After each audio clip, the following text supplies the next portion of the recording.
serve men and men to serve women. Because if I go knock on some guy's door, a lot of the times they might have been that person like my guy from the church. You know, he was the person that I was looking for. But me, I was not the person he was looking for, right? I'm not the right bait for certain people.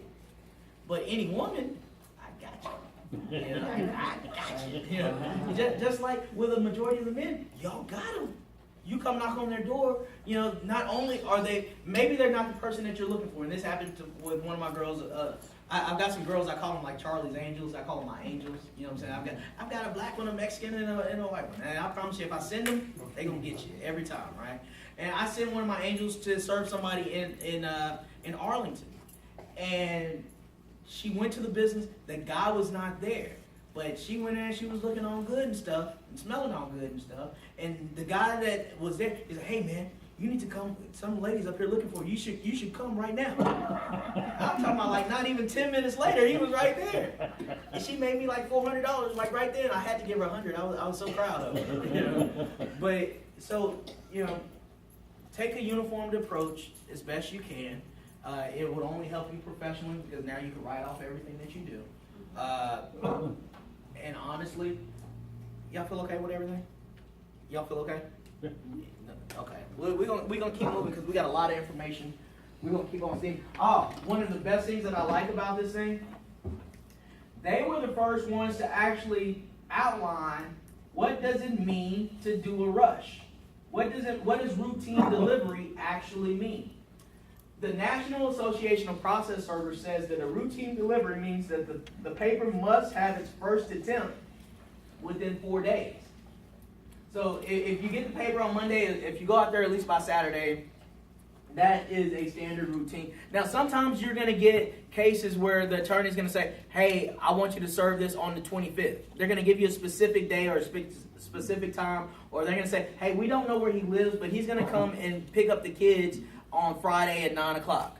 So they're going to want you there on Friday at 9 o'clock. Or they're going to want you there. He's out of town right now, but he'll be back in 2 weeks.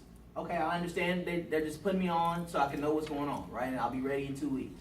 But for the most part, if you just got a paper out of the blue, they're not expecting you to, because see, they can go to the constable if somebody's going to get to them within 30 days.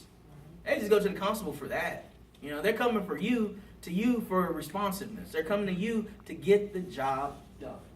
All right. Now, what is a rush? A rush means that the first attempt is made within the first 48 hours. You know, so You count Sunday. we can't serve on Sundays, and so majority of the time I'm not even. It was just one of those things that she came by today. Normally, I'm picking up papers Monday through Friday. I'm not really picking up papers on Saturdays, unless I'm getting a paper from another process server or something like that. And everybody knows we're not doing anything on Sunday. All right. So Sunday is one of those days you can pretty much take out of your vocabulary.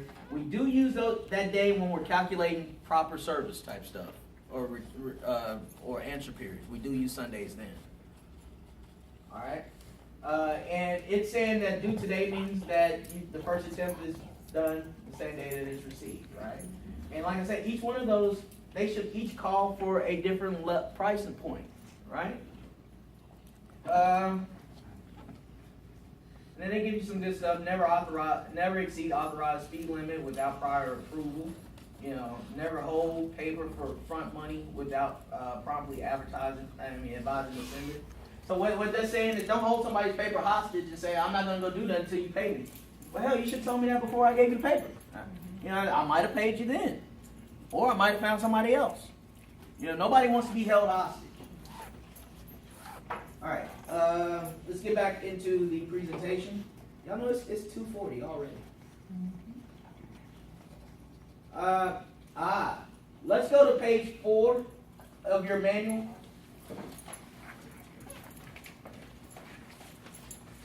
Now, remember when I told you guys that proper service is me correctly identifying that person and that person taking the papers into their hands? Yeah. Well, like I said, a lot of y'all understand that most people, everybody wants a delivery, nobody wants to get served, right? And so there's going to be a lot of times when people, once they find out that you are trying to serve them, you hear people all the time, I'm not signing for that, I'm not signing nothing. Well, that's cool, because in Texas, you don't have to sign for anything. There's nothing for you to sign in Texas. But a lot of people will hide their hands, put their hands behind their back and all that kind of stuff. We can